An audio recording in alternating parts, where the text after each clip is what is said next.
இன்றைக்கி நம்ம சேனலில் என்ன ரெசிபி பார்க்க போகிறோன்னு பார்த்தீங்கன்னா, ரவையும் மைதா மாவும் வச்சு ஒரு இன்ஸ்டன்ட் ஸ்வீட் குழிப்பணியாரம் ரெசிபி தாங்க பார்க்க போகிறோம். வாங்க எப்படி செய்கிறதுன்னு வீடியோக்குள்ளே போய் தெரிஞ்சுக்கலாம். குழிப்பணியாரம் செய்கிறதுக்கு இன்றைக்கி நான் 1/4 கப் அளவுக்கு ரவை எடுத்துருக்கிறேன். 1/2 கப் அளவுக்கு மைதா மாவு எடுத்துருக்கிறேன். இதுக்கு பதிலாக நீங்கள் கோதுமை மாவு கூட சேர்த்துக்கலாம். 1/2 கப் அளவுக்கு நாட்டு சக்கரை சேர்க்குறேன். நீங்கள் வெல்லம், நார்மல் சுகர் கூட சேர்த்துக்கலாம். கொஞ்சமாக சோடா மாவு சேர்த்துக்கிறேன். ஒரு 1/4 டீஸ்பூன் அளவுக்கு உப்பு சேர்த்துட்டு இது கூடவே 2 ஏலக்காவை சேர்த்துக்கிறேன். இப்போ இது எல்லாத்தையுமே தண்ணி ஊற்றி நல்லா மிக்ஸ் பண்ணிக்கலாம்.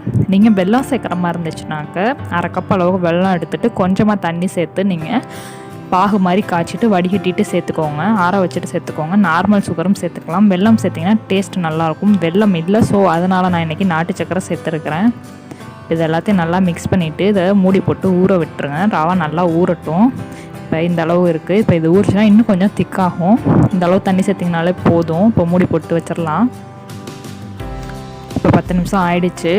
ரவையெல்லாம் நல்லா ஊறிடுச்சு. இப்போ இதை அப்படியே நம்ம ஒரு மிக்ஸி ஜாரில் சேர்த்து அரைச்சி எடுத்துக்கலாம். நல்லாவே ஃபைனாகவே அரைச்சிக்கோங்க. அரைச்சி எடுத்தாச்சு.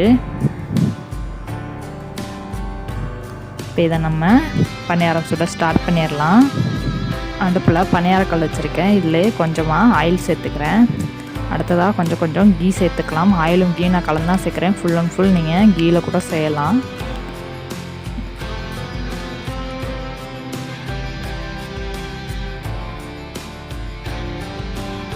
இப்போ நம்ம மிக்ஸ் பண்ணி வச்சிருந்த மாவை கல்லில் சேர்த்துக்கலாம்.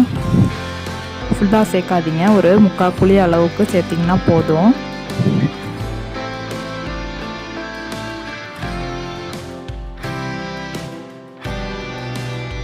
இதை மீடியம் டு லோ ஃப்ளேம்லேயே வச்சு குக் பண்ணுங்கள்.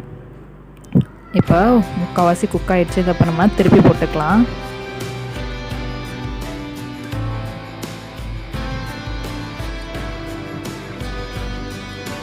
எல்லாத்தையும் அதே மாதிரியே நம்ம திருப்பி போட்டுக்கலாம்.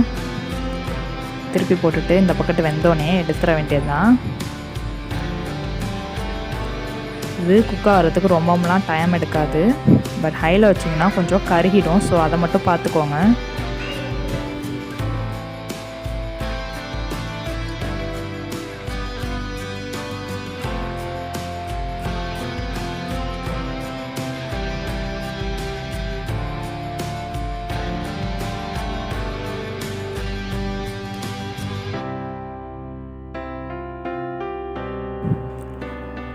இப்போது எல்லா பணியாரமும் நல்லாவே குக் ஆகிடுச்சு. இதை இப்போ நம்ம வெளியே எடுத்துடலாம். அவ்வளோதாங்க. இந்த ரெசிபி உங்களுக்கு பிடிச்சிருந்துச்சுன்னா லைக் பண்ணிவிட்டு உங்கள் ஃப்ரெண்ட்ஸ் அண்ட் ஃபேமிலி கூட ஷேர் பண்ணிக்கோங்க. மறக்காமல் எங்களோட சேனலை சப்ஸ்கிரைப் பண்ணுங்கள். தேங்க்ஸ் ஃபார் வாட்சிங். தேங்க்யூ.